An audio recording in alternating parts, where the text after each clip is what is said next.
नमस्कार सबैजनालाई।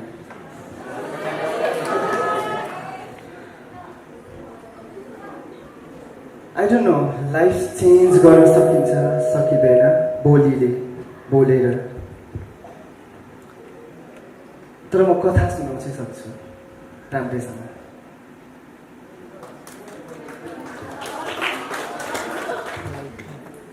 एउटा साधारण परिवारमै हुर्केको मान्छे हो म। ऐरानी जग्गामा घर, स्वास्थ्य चौकीमा काम गर्ने आमाजी, हामीबाट टाढा हुनुभएको बुवा, यस्तै यस्तै थियो। गाउँमा बस्ने थुप्रै मान्छेहरू जस्तो म पनि बाख्रा हेर्न नै जान्थेँ, खोलामा खेल्न नै जान्थेँ, भैँसी हेर्न नै जान्थेँ, उखुबारीमा उखु चोरेर साथीहरूसँग उखुबारीको बिचमा बसेर दिनभरि उखुको रस चुस्दै नै बस्थेँ। मकैको खेतको आलीहरू,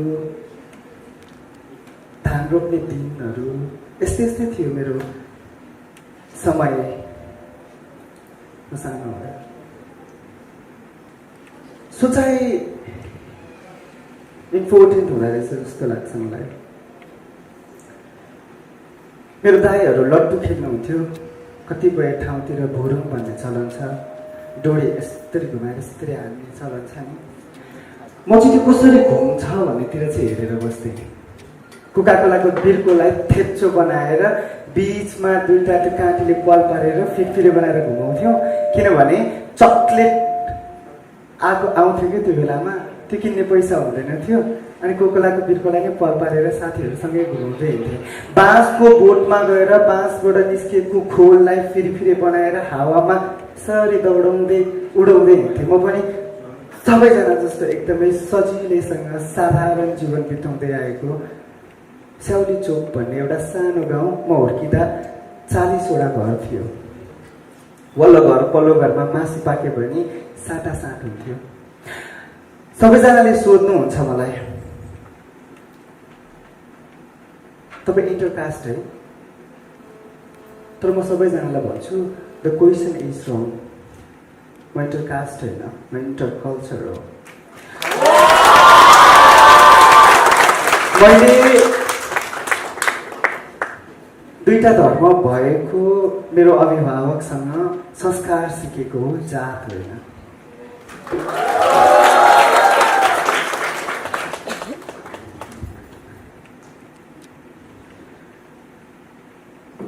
पढ्दै थिएँ गाउँमै, राम्रै थियो पढाइ। 11 कक्षा पढ्दा कलेज टपर थिएँ। लुगासम्म कलेजले दिन्थ्यो, त्यति धेरै अभाव थियो मेरो घरमा। रमाइलो लाग्छ सम्झिँदा। मेरो आमाजीले बुवा नहुनु भएपछि, बुवा नहुनु भयो त बुवा हामीसँग बस्नु भएन। So my mother she was separated with my father. मेरो दिदीहरूको बिहे गर्दा घरमा भएको 4वटा भैँसी सकियो, तर मेरो आमाजीको मन सकिएन। त्यसपछिबाट यो अलिक धेरै टुवा आइरहेछ।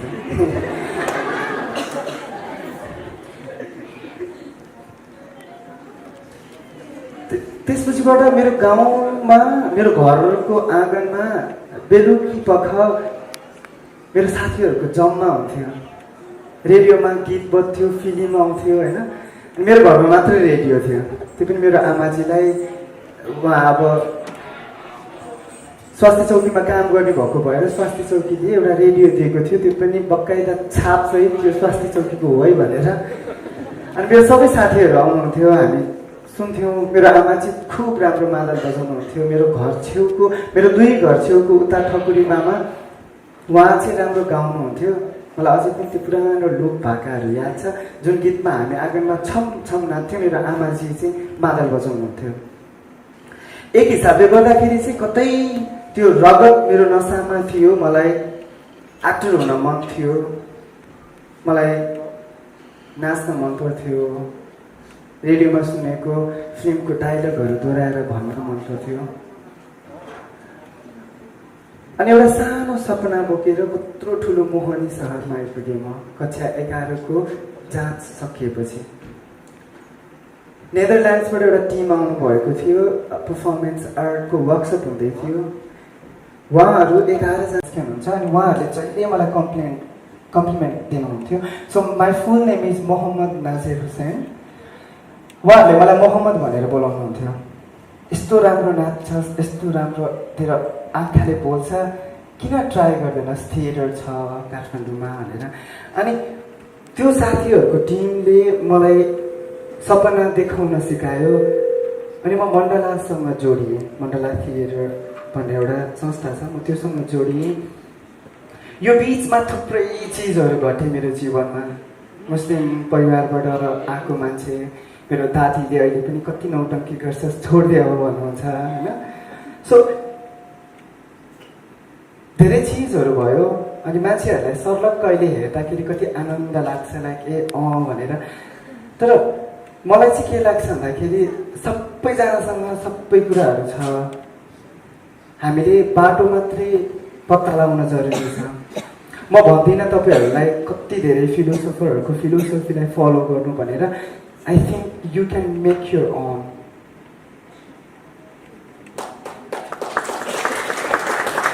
म भन्दिनँ तपाईँहरूलाई तपाईँहरूको जीवनमा थुप्रै कविहरूको या थुप्रै कथाकारहरूको कथा सङ्गालेर यो मेरो जीवन जस्तै रहेछ भनेर कनेक्ट गर्नु भन्दिनँ. तपाईँहरूसँग आफ्नै कथा छ. तपाईँहरू नै हो.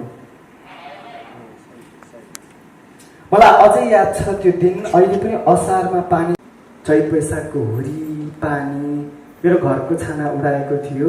मेरो आमाजीले भैँसीको गोठमा मलाई त्यो पछ्यौराले काखीमा च्यापेर राखिरहनु भएको थियो त्यो बेलामा. अनि मान्छेहरूले सोध्छ वेयर आर यु फ्रम, तपाईँको घर कहाँ हो.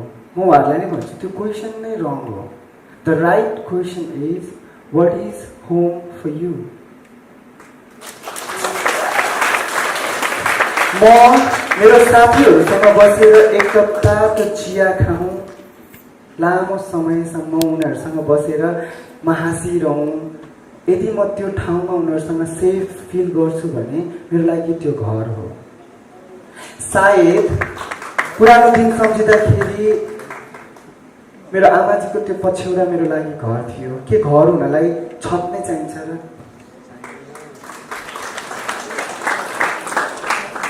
मेरो दाइ पुलिसमा हुनुहुन्थ्यो. मेरो हातमा सर्टिफिकेट आएको थियो. म काठमाडौँमा बसिरहेको थिएँ उहाँसँग. उहाँले के भन्नुभयो भने कि पुलिसमा जागिर खा कि मेरो घर छोड भनेर भन्नुभयो. मैले मेरो दाइको घर छोडेँ. काठमाडौँमा कोही पनि थिएन. भुइँचालोले भत्काएको त्यो ठुलो बसन्तपुरको मन्दिरमा म जानै सकिनँ. किनभने त्यो बसन्तपुरको मन्दिरमा म 4 रात सुतेको थिएँ.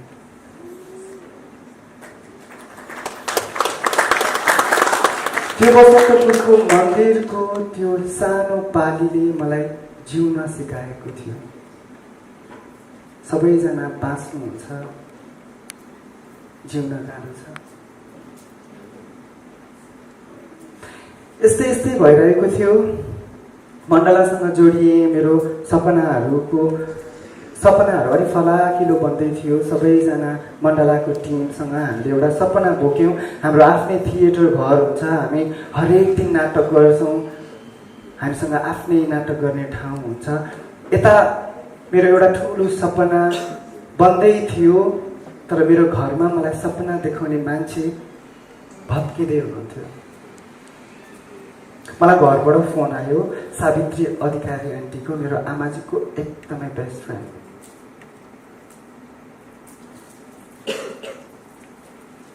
मलाई घरमा सानो भाइ भनेर बोलाउनुहुन्छ.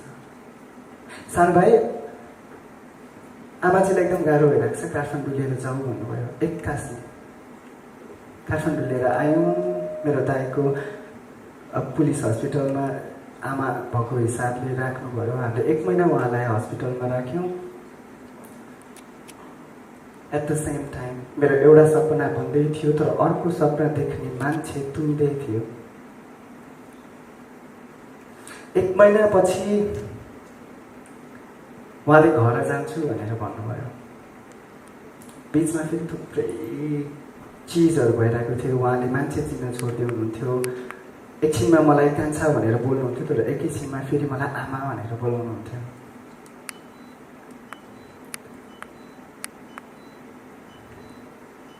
एक महिनापछि हामीले घर लग्यौँ।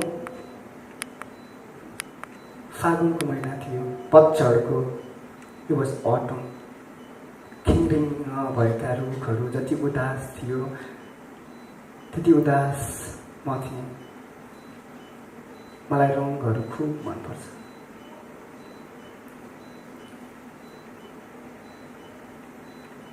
उहाँले छोडेर जानुभयो। म बिचमा थिएँ, मझधारमा। कप्स इन द हेड भन्ने एउटा वर्ड छ। टाउकोमा थुप्रै पुलिसहरू। घरिघरि मेरो हजुरआमाको बोली आउँथ्यो, घरिघरि मेरो दाईको बोली आउँथ्यो, घरिघरि मेरो अङ्कलहरूको बोली आउँथ्यो, घरिघरि मेरो छिमेकीहरूको बोली आउँथ्यो। उहाँहरूले हरेकचोटि भन्नुहुन्थ्यो अब सकियो सबै सपना। तर मेरो आमाजी बित्नु भएको 5औं दिनको रात मलाई के भयो थाहा भएन। म बिहान जुरुक्क उठेँ, मेरो दाईसँग बेसमारी झगडा गरेँ। मैले गाडी भाडा मागेँ, मलाई गाडी भाडा दिएन काठमाडौँ आउनको लागि। अनि मैले मेरो घरको 3 घर उताको शहीद भन्ने काका हुनुहुन्छ हाम्रै कास्टको, उहाँसँग 500 रुपियाँ सापट्टि मागेर म काठमाडौँ आएँ। तर मलाई थाहा थिएन म कहाँ बस्छु भनेर। टाटा सुमोमा 445 रुपियाँ भाडा लाग्थ्यो। बाँकी पैसा मेरो खल्तीमा थियो। त्यो बाँकी पैसा मैले 1 महिनासम्म राखेको थिएँ। त्यसरी दिनहरू बित्दै थियो। एकातिर आफ्नै पीडामा थिएँ। मेरो साथीहरूको फोन आउँदा, नाटक रिहर्सल गरिरहँदाखेरि घरबाट उहाँहरूको फोन आउँदा मेरो फोन आउँदैन थियो। म छटपटिएर अनामनगरदेखि पशुपति हिँडेर जान्थेँ। त्यहाँ गएर के गर्थेँ थाहा छैन, टोलाएर बस्थेँ, फेरि फर्केर आउँथेँ। हरेक दिन त्यस्तै भइरहेको थियो। म गाउँमा हुँदा पनि मेरो आमाजी बित्नु हुँदाखेरि मेरो घरमा लिचीको बोट छ। मेरो आमाजीले भन्नुहुन्थ्यो तँसँगैको है यो, त पेटमा हुँदाखेरि मैले रोपेको भन्नुहुन्थ्यो। म त्यो पछ्यौरा बोकेर त्यो लिचीको बोटमा हरेक साँझ बस्थेँ। म त्यो कब्रिस्तानमा मेरो आमाजीसँग कुरा गर्न हरेक साँझ जान्थेँ। यसरी नै चलिरहेको थियो जिन्दगी। काठमाडौँमा बल्ल तल्ल बस्ने ठाउँ मिल्यो। मण्डलामा हामी 6 जना साथीहरू होस्टेल जस्तै बसेर काम गर्दै थियौँ। पैसा हुँदैन थियो। डलुमा एकजना दिदी चिनेको थिएँ, मलाई नाम ठ्याट्टै याद आएन, तर उहाँप्रति म सधैँ आभारी हुनेछु। अनि नानीले भर्खर लागेर नाच्नु भयो नि त्यो घुम्टोको सितारा हामी काम गर्थेँ। राति राति दिनभरि मण्डलामा नाटकको रिहर्सल गऱ्यो, रातभरि मैनबत्ती बालेर त्यो घुम्टोमा सितारा हालेर बस्थेँ। एउटा घुम्टो सकेको 55 रुपियाँ आउँथ्यो। 55 रुपियाँ आएको दिन थिएरमा राजा हुन्थ्यो। म सबलाई चिया चुरोट खुवाउन लान्थेँ। त्यसपछि मेरो उहाँले के भन्नुभयो भन्दाखेरि थमेलमा त्यो लाउँछ नि त्यो जाडोमा लाउने टोपी, के त्यो टाउको भएको त्यो फनी टोपीहरू, त्यो टोपी बनाएको त 65 रुपियाँ आउँछ अरे। त्यो अझ त्यो के भन्छ नि त्यो बन्टिङहरू अझ बढ्दै गयो, पैसा धेरै आउँछ भन्ने भएर त्यो बनाउन थालेँ। त्यसरी नै बित्दै थियो। अब आज नाजिर हुसैन भएर म यहाँ छु। तपाईँहरूलाई ठिक लाग्न सक्छ किनभने अब यो 15 मिनटको मात्रै टाइम हो मलाई, होइन? सो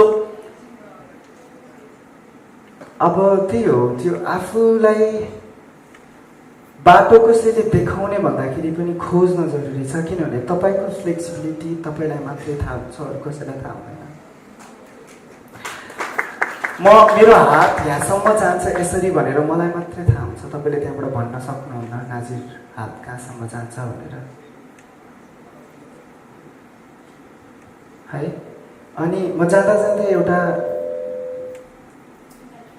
लाइन सुनाउँछु मेरो आमाजीलाई लेखेको। सायद यो होल कथा त्यो एक पन्नाको पत्रमा पाउन सक्नुहुन्छ होला। मेरो आमाजी बित्नु भएको 7 वर्ष भयो। लास्ट इयर उहाँको सम्झनाको लागि लेखेको कविता हो। र लास्ट इयर मैले best actor of the year award पाएको थिएँ। त्यो बेलामा यस्तै गरी थुप्रै तालीहरू पाएको थिएँ, तर मैले सपना देखिरहेको थिएँ सायद मेरो आमाजी हुनुभएको भए त्यहाँ कुनामा बसेर अन्तिमसम्म ताली बजाइरहनुहुन्थ्यो होला। अस्सलाम वालेकुम आमा, तपाईँलाई थाहा छ म खुसी छु। मलाई लाग्छ सायद तपाईँ पनि खुसी हुनुहुन्छ होला। सायद आमाजी मलाई अझै याद छ त्यो दिन विक्रमसम्म 2060 साल म 12 वर्षको थिएँ।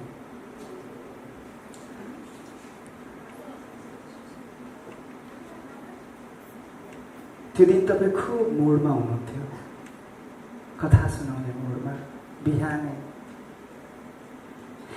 2 कप तातो दुधको चिया, 1 प्याकेट थिना र रोट बिस्किट लिएर तपाईँ मेरो बिछौनामा आउनुभयो। तपाईँलाई कथा चाहिँ सुनाउनु थियो। तपाईँले कथा सुरु गर्नुभएको थियो। थाहा छ कान्छा, आजभन्दा 12 वर्ष अगाडि 2048 साल भदौको महिना थियो। लेखराज निकाकी, ठकुनी माइजू, राइनी साइनी माइजू, मिथिला माइजू, पाण्डे राजु मामाको श्रीमती क्या एका बिहानै आएर सुमिनाको आमा घर काट्न जाउँ न भन्दै थिए। मलाई बिहानदेखि अलि अनौठो लागिरहेको भएर मैले जान्न भनिदिएँ। करिब 9:30 बजेतिर उनीहरू घर काटेर फर्किसक्दा त जन्मिसकेको थिइस्। त जन्मेको मैले पत्तै पाइनँ। त सजिलोसँग आइस्, मलाई दुःखै दिनस्। आमाले कथा टुङ्ग्याउनु भयो। आमाको कथाको फ्ल्यासब्याकबाट म बाहिर आएँ र एक टकले आमाजीलाई हेरिरहेँ। म तपाईँलाई जिन्दगीभरि दुःख दिने छैन आमा। हो ठ्याक्कै यसरी नै मैले मेरो मनको कुरा मेरो आमाजीलाई सुनाएँ। हामी मान्छेहरू नि अचम्मको हुन्छौँ नि है। हावाको सानो झोक्काहरू हामी याद नै गर्दैनौँ। ठुलो हुरी जसले हाम्रो जिन्दगी तहस नहस गरिदियोस् हामी खुब याद गर्छौँ। एक दिन त्यस्तै भयो। धेरै पछि म गाउँ फर्केको थिएँ। आमाजीको मृत्युलाई स्वर्गच्छ गर्नु थियो। सबै कुराहरू उस्तै थियो। घरहरू, गाउँका कुकुरहरू, मान्छेहरू।